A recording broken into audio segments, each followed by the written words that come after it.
नमस्कार दोस्तों, मैं आपका R S nursing care report में फिर से स्वागत करता हूं। आज हम आपके सामने लेके आए पार्ट 9। हमने पार्ट 8 कंप्लीट कर लिया। आज आपके सामने कौन सा टॉपिक है? पार्ट 9। आई होप आपको जितनी वीडियो डाली है मैक्सिमम समझ में आई होगी। आपने ज़्यादा से ज़्यादा लोगों को शेयर किया होगा और आप मैक्सिमम लोगों को शेयर करना ना भूलें। क्लियर? स्टार्ट करते हैं first question. Which part of pancreas produce and secret insulin? Pancreas का कौन सा पार्ट है जो सीक्रेट इंसुलिन सीक्रेट करता है? ए ऑप्शन है ग्लोमेरुलस, बी ऑप्शन है बोन कैप्सूल, सी ऑप्शन है आइसलेट ऑफ लैंगरेंस, डी ऑप्शन है लूप्स ऑफ हेनले। अगर हम बात करते हैं पैनक्रियाज, किसके बारे में बात करते हैं? पैनक्रियाज के बारे में बात करते हैं। अगर मैं पैनक्रियाज के बारे में बात करता हूँ, पैनक्रियाज जो सेल होती है, अब बात करते हैं पैनक्रियाज सेल जो 3 टाइप की होती है। 3 टाइप की होती है। यहाँ से सवाल बनता है, पहली होती है अल्फा सेल। कौन सी? अल्फा सेल, जो होती है टोटल 20% होती है। कितनी? 20%। ये एग्जाम में सवाल पूछा हुआ है। जो क्या करते हैं? Production of, very very important, production of glucagon, जो ग्लूकागोन का प्रोडक्शन करती है। देन बात करते हैं जो ग्लूकागोन क्या करता है? ये ब्लड शुगर लेवल को क्या करता है? ब्लड शुगर लेवल होता है उसको क्या करता है? इंक्रीज करने का काम करता है। ये बहुत इंपॉर्टेंट सवाल है। देन बात करते हैं बीटा सेल। क्लियर? ये टोटल होती है कितनी? 70%। कितनी होती है? 70% होती है। अब हम इसको बात करते हैं मोस्ट अबंडेंट एंडोक्राइन, क्या बोलते हैं हम बीटा सेल को? Most abundant endocrine pancreatic cell भी बोलते हैं। ये 70% होती है जो क्या करते हैं? Very very very important, production of insulin. ये बहुत इंपॉर्टेंट सवाल है कि इंसुलिन का प्रोडक्शन कौन सेल करती है? वो होती है बीटा सेल करती है। तो 70% होती है। देन बात करते हैं डेल्टा सेल जो 5 to 10% होती है। क्लियर? बात करते हैं ये क्या करती है? ये इनहिबिट करती है। किसे करती है? इनहिबिट करती है ग्लूकागोन, इंसुलिन एंड ग्लूकागोन को इंसुलिन को इनहिबिट करने का काम करती है ताकि जो शुगर लेवल है वो क्या रहे? मेंटेन रहे। ये इंपॉर्टेंट बात है। क्लियर? अब कुछ एग्जाम क्वेश्चन हमारा क्या पूछा है कि पैनक्रियाज की कौन सी सेल है? पैनक्रियाज का जो इंसुलिन का सीक्रेशन कौन करता है? वो होता है आइसलेट ऑफ लैंगरेंस, जो सेल होती है वो पैनक्रियाज का सीक्रेट करती है। अब पैनक्रियाटिक सेल के बारे में हमने 3 बात की। सबसे पहली बात की अल्फा सेल के बारे में। अल्फा सेल होती है 20% होती है, बीटा सेल 70% होती है, डेल्टा सेल 5 to 10% होती है। अल्फा सेल होती है वो क्या करती है? प्रोडक्शन ऑफ ग्लूकागोन का प्रोडक्शन करती है। जो ग्लूकागोन होता है ब्लड शुगर लेवल को इंक्रीज करने का काम करता है। बीटा सेल होती है 70% होती है, प्रोडक्शन ऑफ इंसुलिन करती है। Most abundant endocrine pancreatic cell होती है। डेल्टा सेल 5 to 10% होती है, जो क्या करती है? इनहिबिट करती है इंसुलिन एंड ग्लूकोज लेवल को ताकि जो ब्लड शुगर लेवल है वो हमारा क्या रहे? मेंटेन रहे। क्लियर? तो करेक्ट आंसर क्या होगा? C is the correct answer. Clear? Next question. In high grade fever in the body temperature, high grade fever में हम बॉडी टेम्परेचर किसको मानेंगे? देखिए 3 स्टेज होती है, mild, moderate and severe. 3 stage होती है, माइल्ड, मॉडरेट, सीवियर। अब क्वेश्चन पूछा है हाई ग्रेड। यहाँ पर हाई ग्रेड का मतलब होता है 103 से 107 डिग्री फ़ारेनहाइट। देन बात करते हैं अगर 100 to 102 उसको बोलेंगे मॉडरेट। देन 99 to 100 है उसको बोलेंगे माइल्ड। ये 3 स्टेज होती है।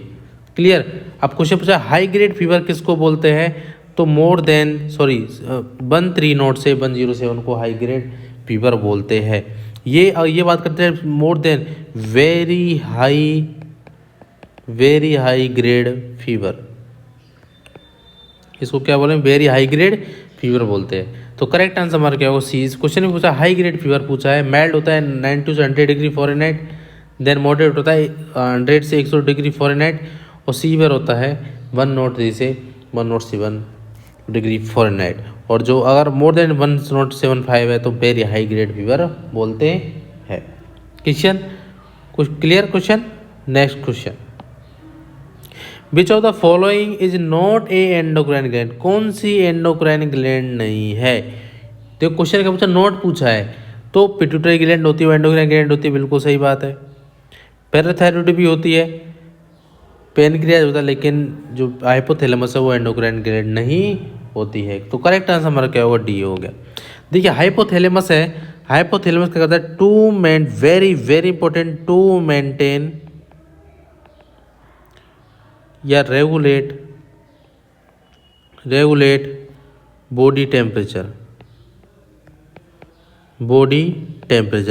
ये क्या करता है बॉडी टेम्परेचर को मेंटेन करने का काम करता है। हाइपोथैलेमस के दो पार्ट होते हैं, हाइपोथैलेमस के कितने पार्ट होते हैं, दो पार्ट होते हैं। क्लियर, कौन कौन से, एंटीरियर एंड पोस्टीरियर। और बात करते हैं एंटीरियर का काम क्या होता है, पोस्टीरियर का काम क्या होता है। पोस्टीरियर होता है वो हम याद कर सकते हैं P4 पोस्टीरियर, P4 प्रोड्यूस करना क्या, टेम्परेचर को।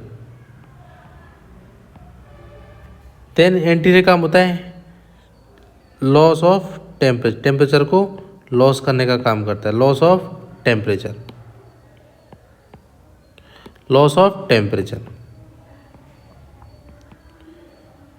क्लियर। अब क्वेश्चन आता है तो बॉडी टेम्परेचर कौन रेगुलेट करता है, वो करता है हाइपोथैलेमस। एंटीरियर होता है लॉस ऑफ टेम्परेचर करता है, लेकिन पोस्टीरियर प्रोड्यूस ऑफ टेम्परेचर करता है, P4 प्रोड्यूस, P4 पोस्टीरियर। इस तरह की जो हाइपोथैलेमस के दो पार्ट होते हैं। बात करते हैं very very important commander of chief, किसको बोला जाता है, वो भी हाइपोथैलेमस को बोला जाता है। Very very important question. Clear, I hope समझ में आया होगा। करेक्ट आंसर हमारा क्या होगा, D is the correct answer. Next question चलते हैं। देखिए when pulse rate is less than 60 beat per minute is called, very very important question NHM के हिसाब से।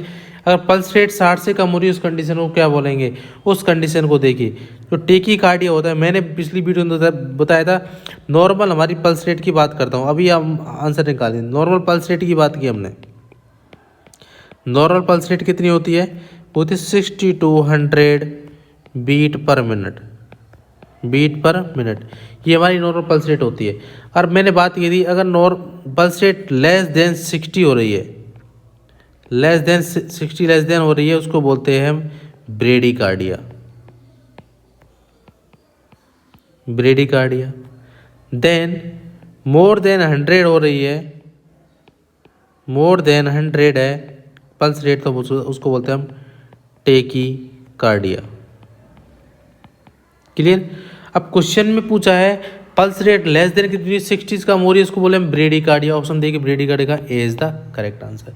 मैंने एक ड्रग का नाम बताया था डिजॉक्सिन ड्रग को, very very important. Digoxin drug को बिलो 60 पल्स रेट होने पर या बात करते हैं हम हार्ट रेट होने पर स्टॉप करना होता है या विदहोल्ड करना होता है। ये वेरी वेरी इंपॉर्टेंट सवाल है। अब ये ब्रेडिकार्डिया हमारे करेक्ट आंसर हो गया।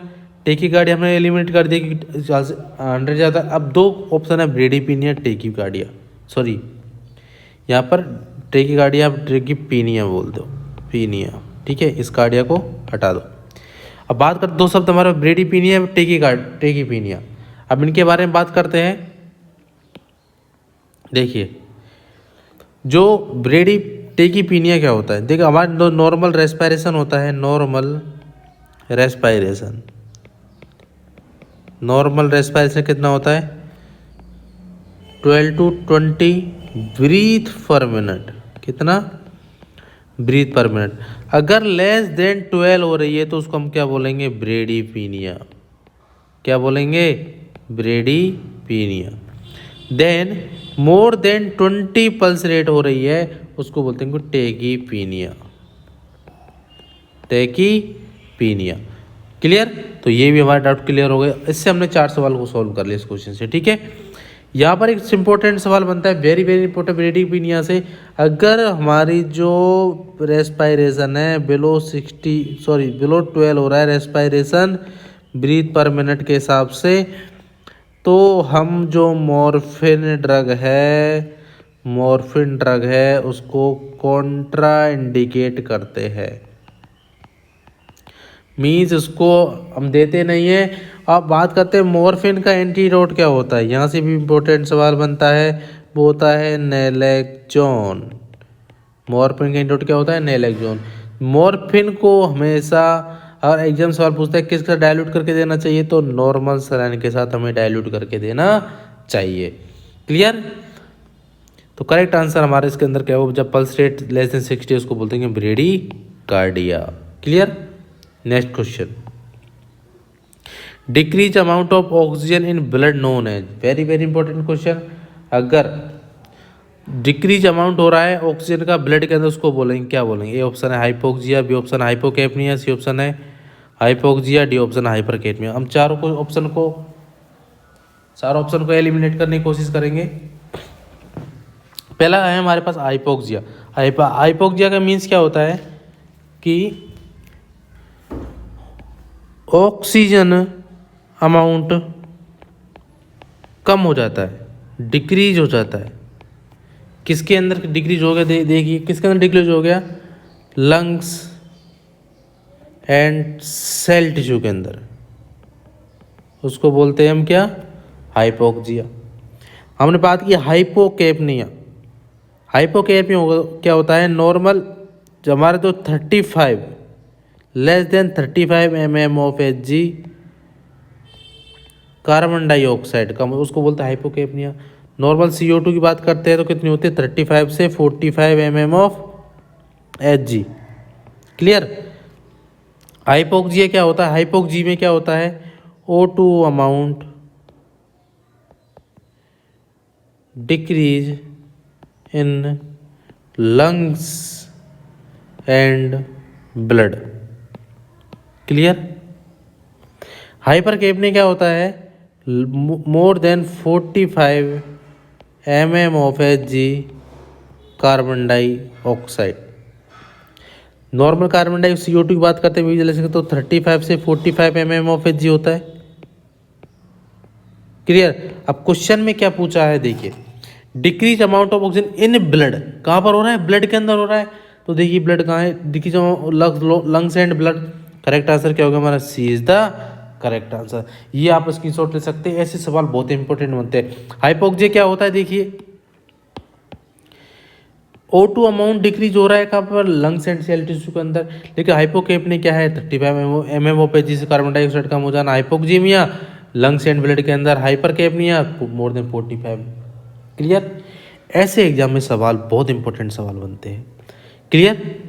नेक्स्ट क्वेश्चन चलते हैं हम, आइए समझ में आया होगा। How many lobes liver have, liver में कितनी लोब्स होती है, वेरी वेरी इंपॉर्टेंट सवाल। तो बात करते हैं जो लिवर होता है हमारा, उसमें 4 लोब्स होती है। कितनी लोब्स होती है, 4 लोब्स होती है। करेक्ट आंसर क्या होगा, D is the correct answer. अब बात करता हूं मैं, लिवर है तो यह लिवर होता है वो लार्जेस्ट ग्लैंड, इसको लार्जेस्ट ग्लैंड ही बोलते हैं। Then largest internal organ, largest gland की बात करते हैं तो फर्स्ट नंबर पे कौन आती है, स्किन आती है। देन आता है लिवर। ऑप्शन में अगर स्किन नहीं ये दिया हुआ है तो लिवर को आंसर देते हैं हम। लार्जेस्ट इंटरनल ऑर्गन हो गया लिवर। लिवर में एक सेल पाई जाती है कफर सेल, जिसका काम क्या हो सकता है, फेगोसाइटोसिस का काम होता है। क्या काम होता है, फेगोसाइटोसिस का। क्लियर। उसमें कौन सी पाई जाती है, सेल। अब मैंने बात की लंग्स के अंदर कौन सी सेल पाई जाती है, वो पाई जाती है डस्ट सेल। क्लियर। ये बात की हमने लिवर के बारे में। क्लियर। तो कितने लोब हो गए, 4 लोब होते हैं। Next question, collarbone is known as, collarbone को हम किस नाम से जानते हैं? उसको जानते हैं हम क्लेविकल बोन। किसके नाम से? क्लेविकल बोन के नाम से जानते हैं। Very very important, it is also known as, it is also known as beauty bone, जिसको हम किस नाम से जानते हैं? अरे ब्यूटी बोन के नाम से जानते हैं। तो करेक्ट आंसर क्या होगा? A is the correct answer. Video कैसी लग रही है आप कमेंट बॉक्स में जरूर लिखिएगा। आपके कितने नंबर आए कमेंट बॉक्स में जरूर लिखिएगा। Clear? Next question, which type of blood cell are associated with clotting? कौन से टाइप की सेल है जो ब्लड क्लोटिंग से एसोसिएटेड होती है? ये ऑप्शन है डब्ल्यूबीसी। डब्ल्यूबीसी क्या होती है? White blood cell. आरबीसी क्या होती है? Red blood cell. क्लियर? तो डब्ल्यूबीसी होते हैं white blood cell, RBC red blood cell, platelet. अब क्वेश्चन पूछा ब्लड सेल आर तक एसोसिएटेड विद क्लोटिंग, किससे एसोसिएटेड होती है? तो करेक्ट आंसर की बात करते हैं, वो होती है प्लेटलेट से एसोसिएटेड होती है। किससे? प्लेटलेट से। Clear? Next question, central nervous system is made up of, central nervous system किससे बना होता है? ए ऑप्शन है spinal cord, B option cerebrum, C option है ब्रेन स्टीम सेरिब्रम। तो सेंट्रल नर्वस, अब बात करते हैं सेरिब्रम को बोलते हैं largest part of brain. Very very important, largest part of brain किसको बोलते हैं? सेरिब्रम को। सेरिब्रम को सेरिबेलम को बोलते हैं second largest part of brain. Clear? हम इसको स्मॉल ब्रेन भी बोलते हैं, या बोलते हैं छोटा दिमाग, नाम सुना होगा। छोटा दिमाग किसको बोलते हैं? वो सेरिबेलम को बोलते हैं। क्लियर? तो लार्जेस्ट पार्ट कौन है? ब्रेन। अब जो क्वेश्चन पूछा सेंट्रल नर्वस सिस्टम किससे हुआ बना होता है, वो किससे बना होता है? स्पाइनल कॉर्ड से बना हुआ होता है। ब्रेन, देखिए हमने बात की नर्वस सिस्टम, नर्वस सिस्टम की बात करते हैं हम। तो नर्वस सिस्टम की बात करता हूँ, पहले मैं central nervous system, then peripheral nervous system. अब क्वेश्चन पूछा सेंट्रल नर्वस सिस्टम किससे बना होता है? वो बनाता है ब्रेन एंड स्पाइनल कॉर्ड से, ब्रेन एंड स्पाइनल कॉर्ड से। अब क्वेश्चन में क्या पूछा है? सेंट्रल नर्वस सिस्टम किससे बना होता है? तो स्पाइनल कॉर्ड से बना हुआ होता है। करेक्ट आंसर क्या होगा? A is the correct answer. Next question, when India declared polio free, India ने पोलियो को कब डिक्लेयर फ्री कर दिया? इंडिया में जो पोलियो कब डिक्लेयर हो गया? Polio free. करेक्ट आंसर है डी इज द करेक्ट। ऐसे सवाल डायरेक्ट सवाल आते हैं। तो 2014 के अंदर पोलियो फ्री इंडिया हो गया था। क्या हो गया? Polio free India. ये वेरी वेरी इंपॉर्टेंट सवाल है, क्योंकि पोलियो से सवाल बन सकता है। Next question, infant mortality rate in India. क्या पूछा है? इन्फेंट मोर्टेलिटी रेट कितनी है इंडिया के अंदर? Very very important question. वो होती है 33। क्या है? 33 होती है। Next question, incubation period of the period between. Very very important question, और हर एग्जाम में पूछा हुआ क्वेश्चन। मैं बोलता हूँ वेरी वेरी इंपॉर्टेंट क्वेश्चन। इस क्वेश्चन को क्या बोलता हूँ मैं? वेरी वेरी इंपॉर्टेंट क्वेश्चन, कि इंक्यूबेशन पीरियड क्या होता है। आज हम क्लियर करेंगे इंक्यूबेशन पीरियड क्या होता है। देखिए ऑप्शन है calling ambulance and reaching hospital, ambulance को कॉल करना और हॉस्पिटल से एम्बुलेंस भेजो, तो ये बिल्कुल गलत बात हो गई है। बी ऑप्शन है giving vaccine and development immunity, बिल्कुल रॉन्ग बात है। कि वैक्सीन दी है हमने, जो इम्यूनिटी डेवलप हो रही है उसको हम इंक्यूबेशन पीरियड नहीं, बिल्कुल गलत बात है। Taking medicine and getting response, बिल्कुल गलत बात है। ये हमने मेडिकेशन ली, उसका रिस्पॉन्स आया, ये बिल्कुल गलत बात है। अरे entry of organism and development of symptom, very very important question. See D is the correct answer. कोई भी बैक्टीरिया वायरस हमारी बॉडी के अंदर एंटर किया, जैसे सपोज बैक्टीरिया ने हमारे बॉडी के अंदर एंटर किया, अरे एंट्री करने के बाद जो फर्स्ट साइन एंड सिम्टम, क्या फर्स्ट साइन एंड सिम्टम जो पेशेंट शो करता है, उसको हम क्या बोलेंगे दोस्तों? उसको बोलते हैं हम इंक्यूबेशन पीरियड। और डी ऑप्शन के अंदर भी ये बोला entry of organism development symptom, क्या बोला? Incubation period. करेक्ट आंसर हमारा क्या होगा? D is the correct answer. Clear? Next question, I hope आपको वीडियो अच्छी लग रही होगी। आप मैक्सिमम से मैक्सिमम लोगों को वीडियो शेयर करना बिल्कुल ना भूलें।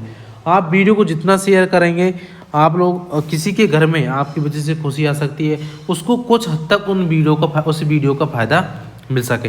हम आपको ऑनलाइन के थ्रू हम बेस्ट देने की कोशिश कर रहे हैं और जिसका कोई चार्ज नहीं है, फ्री ऑफ कॉस्ट है। क्लियर? आप इसका फ़ायदा, भरपूर फ़ायदा उठा सकते हैं। वीडियो समझ में नहीं आए कमेंट बॉक्स में लिखिए, कॉन्टैक्ट नंबर पर कॉल कर सकते हैं। क्लियर? नेक्स्ट क्वेश्चन चलते हैं। Agent host and dot dot dot make it the epidemiological triad. Simple सा मतलब पूछा है। जो एपिडेमियोलॉजिकल ट्रायड होता है, क्या होता है एपिडेमियोलॉजिकल ट्रायड? इस तरह का होता है। उसमें दो चीज दे दी, एक तो एजेंट दे दिया, एक होस्ट दे दिया। अब बचा क्या? तीसरा ऑप्शन पूछा है, इसमें बचा क्या है? तो क्या बचा है? एनवायरनमेंट बचा है। क्योंकि जो एपिडेमियोलॉजिकल ट्रायड होता है उसमें तीन चीज होती है। पहले होती है एजेंट होता है, फिर होता है होस्ट, फिर होता है एनवायरनमेंट। क्या होता है? एनवायरनमेंट। तीन ऑप्शन होते हैं। वेरी वेरी इंपॉर्टेंट सवाल और बहुत एग्जाम में पूछा वो सवाल है ये। क्लियर? तो करेक्ट आंसर क्या हो गया? C is the correct answer. Next question, restriction on the movement of people to prevent spread of disease is called. कि रिस्ट्रिक्शन करना, movement of people, prevent to spread, किसी डिजीज को फैलने से रोकना ताकि बहुत से लोगों में नहीं फैले, किसी पर्सन को रिस्ट्रिक्ट करके रखना, उसको क्या बोलते हैं? Very very important question. Quarantine बोलते हैं, आइसोलेशन बोलते हैं, डिटेंशन बोलते हैं, एक्सप्रेशन बोलते हैं। गलत बात है। आइसोलेशन कोई बीमारी होने के बाद किसी पेशेंट को किसी रूम में आइसोलेट करना, वो गलत है आइसोलेशन। और किसी बीमारी को रोकने के लिए हम, बीमारी हो ही ना, इसमें तो बीमारी हो गई है लेकिन इसमें क्वारंटाइन बीमारी होएगी ना, मतलब बीमारी होने वाली है, हो जाए, उससे प्रिवेंट करने के पेशेंट को क्या करते हैं? क्वारंटाइन करते हैं। देखिए कोरोना आया है, कोरोना में भी हम कितने दिन, 7 to 14 डेज हम क्वारंटाइन रहते हैं। क्लियर? सस्पेक्टेड के अंदर। क्लियर? उसको बोलते हैं क्वारंटाइन पे। ये वेरी वेरी इंपॉर्टेंट सवाल है क्योंकि जो हमारा कोरोना का टाइम चल रहा है, तो ये सवाल वेरी वेरी इंपॉर्टेंट है। ये सवाल एग्जाम में डायरेक्ट सवाल इस तरीके से आ सकता है। Clear? Next question, all are the waterborne disease except. कि ऑप्शन में 4 ऑप्शन है हमारे पास कि सब तो वाटरबोर्न डिजीज है लेकिन एक बीमारी ऐसी है, आपको फाइंड आउट करना है वो बीमारी कौन सी है जो वाटरबोर्न डिजीज नहीं है। तो ए ऑप्शन हेपेटाइटिस से फीको ओरल रूट के थ्रू फैलता है, तो बिल्कुल सही बात है, फीको ओरल रूट के थ्रू फैलता है, तो ये भी वाटरबोर्न डिजीज हो गई, तो ये भी रॉन्ग आंसर हो गया।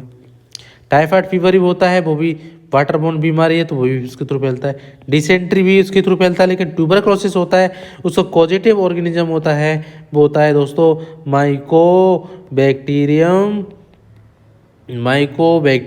ट्यूबरक्यूलाई, जो वाटरबोर्न के थ्रू नहीं फैलता है। तो करेक्ट आंसर हमारा क्या हो गया? D is the correct answer. ऐसे क्वेश्चन को हम एलिमिनेट करके भी कर सकते हैं। Clear? Next question, I hope आपको वीडियो पसंद आ रही होगी और मैं आपके लिए 1 या 2 दिन बोल रहा हूँ, कितना, 1 या 2 दिन में 1 liner question, very very important question, और 1 लाइनर क्वेश्चन प्रोवाइड करवाऊंगा आपको। मैं बोल रहा हूँ 100% उसमें से क्वेश्चन फंसेंगे। क्लियर? नेक्स्ट क्वेश्चन चलते हैं। मीनार के usually occurs at which age. तो मीनार के क्या होता है पहले बात करते हैं। जो फर्स्ट मेनेस्ट्रुअल साइकिल, जो फर्स्ट मेनेस्ट्रुअल साइकिल आता है उसको बोलते हैं मीनार के। ठीक है, वो कौन सी, क्वेश्चन पूछा है, वो कौन सी एज के अंदर आता है? वो आता है दोस्तों 11 से 13 एज के अंदर, जिसको हम बोलते हैं प्यूबर्टी एज बोलते हैं। क्या नाम से बोलते हैं हम? प्यूबर्टी एज भी बोलते हैं। क्लियर? क्या बोलते हैं? प्यूबर्टी, जिसकी उम्र क्या होती है? 11 से 13 ईयर। क्लियर? तो 11 से 13 साल के जो होते हैं उसको बोलते हैं मीनार की। Next question, scurvy is caused by deficiency of. Scurvy किसकी वजह से फैलता है? हमने बात की विटामिन डी की वजह से क्या फैलता है, वो बोलता है रिकेट्स, जो चिल्ड्रन के अंदर फैलता है। ऑस्टियो मलेशिया फैलता है, वो अडल्ट के अंदर फैलता है। ये हमने बात की विटामिन डी के बारे में। विटामिन ए के बारे में बात की हमने। विटामिन ए की बात करता हूँ तो विटामिन ए के अंदर नाइट ब्लाइंडनेस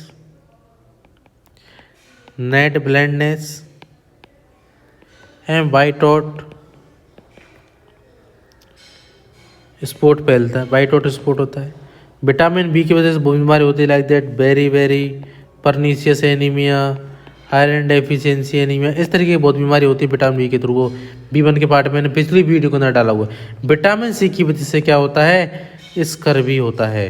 क्या होता है, स्कर्वी होता है विटामिन सी की वजह से। विटामिन सी का जो सोर्स होता है वो क्या होता है, आंवला, ऑरेंज।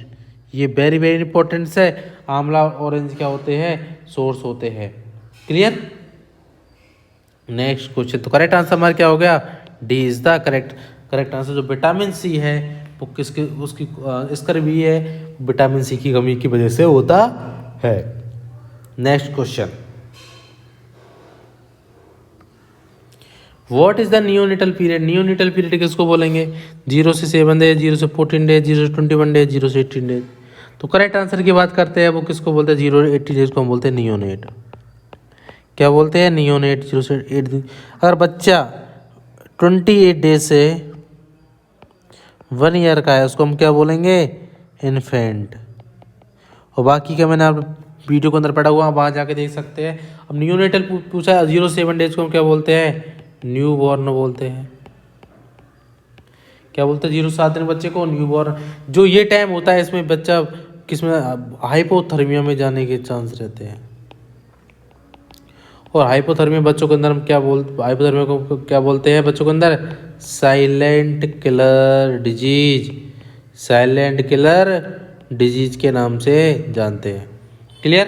तो करेक्ट आंसर क्या होगा हमारा, D is the correct answer. Neonatal period 0 से 28 दिन का होता है। Next question, diarrhoea means loose stool in 1 day. ये डायरिया मीन्स क्या होता है, ए ऑप्शन है more than 2 time stool pass करना, बी ऑप्शन है 3 टाइम, 4 टाइम, 5 टाइम। और जो कुछ सिंपल सी बात करते हैं डायरिया के बारे में तो वो है B is the correct answer, more than 3 time pass of stool, और 3 टाइम ज़्यादा पास कर रहा है उसको बोलते हैं हम डायरिया। जो चिल्ड्रन होते हैं बिलो 5 ईयर, उनके बच्चों में most common cause of death,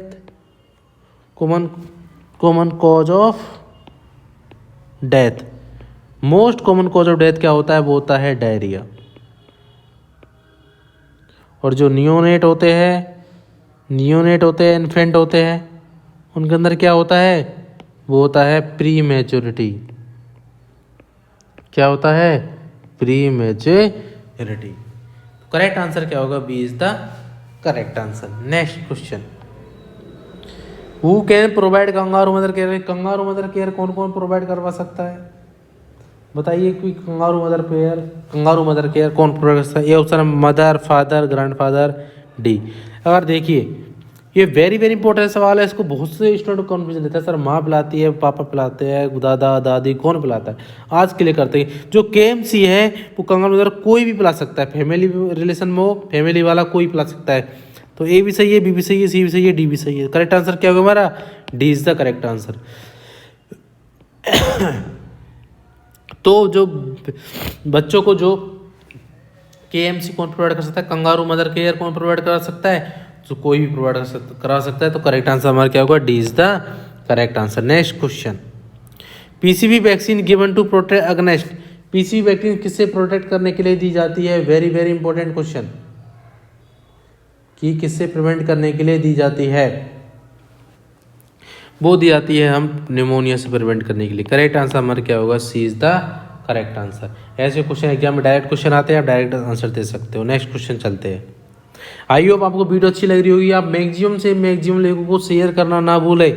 clear, कि ज़्यादा से ज़्यादा शेयर करें। Next question, measles should not be use has been more than hours after reconstitution. अरे मीजल्स की जो वैक्सीन होती है, मीजल्स की वैक्सीन होती है उसको हम क्या करते हैं, डिस्टिल वाटर के साथ, डिस्टिल वाटर के साथ क्या करते हैं, डिजोल्व करते हैं। क्लियर, उसको हम 4 to 6 आवर तक यूज कर सकते हैं। वेरी वेरी इंपॉर्टेंट, कितना 4 to 6 आवर तक यूज कर सकते हैं। और ऑप्शन में दोनों दिए हुए, 4 भी दिया हुआ है, 6 दिया हुआ है, तो करेक्ट आंसर किसको करना है, हमको 4 को करेक्ट आंसर करना है। तो करेक्ट आंसर क्या है, distil 4 hours is the correct answer, D is the correct answer. Next question, dose of vitamin A given along with measles vaccine for a child 16 month. अगर 16 मंथ का बच्चा है उसको हम कितनी lakh international unit vitamin A की देंगे। देखिए 9 मंथ से हम स्टार्ट करते हैं, 9 मंथ से हम विटामिन ए देते हैं। क्या देते हैं, विटामिन ए देते हैं। उसके साथ हम मीजल्स की वैक्सीन भी देते हैं विटामिन, ये भी पूछा हुआ सवाल है। क्लियर, अब विटामिन ए की टोटल डोज कितनी होती है, टोटल डोज की बात करता हूँ मैं, वो होती है 9। फर्स्ट डोज देते हैं वो कितनी देते हैं, 9 मंथ पे देते हैं। कितनी देते हैं, 1 लाख इंटरनेशनल यूनिट। बाकी सेकंड, थर्ड, फोर्थ, 5, 6, 7, 8 और 9 वो टोटल देते हैं हम 2 lakh international unit. Clear, total unit कितनी देते हैं हम, 17 लाख, कि टोटल यूनिट कितनी देते हैं। अगर बात करें टोटल यूनिट की, हम टोटल यूनिट कितने देते हैं, हम काउंट कर सकते हैं, 2, 2, 4, 2, 6, 2, 8, 10, 12, 14, 16 और 1, 17। टोटल कितने देते हैं, 17 लाख इंटरनेशनल यूनिट देते हैं और 5 साल तक हम दे सकते हैं। क्वेश्चन पूछा 16 साल का बच्चा है तो कितने देंगे, 2 लाख इंटरनेशनल यूनिट देते हैं। करेक्ट आंसर क्या होगा हमारा, C is the correct answer. Clear, next question. आई वीडियो अच्छी लग रही होगी। First sign of puberty in girls, कि फर्स्ट साइन क्या होगा प्यूबर्टी के अंदर। ये ऑप्शन है ब्रेस्ट बर्ड्स डेवलपमेंट, जिसको बोलते हैं थैला की, इसको बोल प्यूबर की, हाइट, स्पॉट, एक्सिलरी हेयर। अब बात करते हैं ब्रेस्ट बर्ड्स डेवलपमेंट वाला प्यूबर्टी के अंदर फर्स्ट साइन क्या होगा प्यूबर्टी का गर्ल्स के अंदर। ए ऑप्शन है ब्रेस्ट का इनलार्जमेंट हो जाना, बी ऑप्शन प्यूबिक हेयर का जाना, सी ऑप्शन हाइट बढ़ जाना, डी ऑप्शन एक्सिलरी हेयर आ जाना। क्लियर, तो करेक्ट आंसर है ब्रेस्ट बर्ड का इनलार्जमेंट हो जाना, डेवलपमेंट हो जाना। क्या कहलाता है, क्या होता है, वो होता है first sign of puberty. Clear, first sign of puberty. Clear, correct answer क्या होगा, A is the correct answer. Next question, what is the means of COPD, कि सीओपीडी का मीन्स क्या है। ये बहुत इंपॉर्टेंट सवाल है। सीओपीडी की फुल, सिंपल सा सवाल है, सीओपीडी की फुल फॉर्म पूछिए।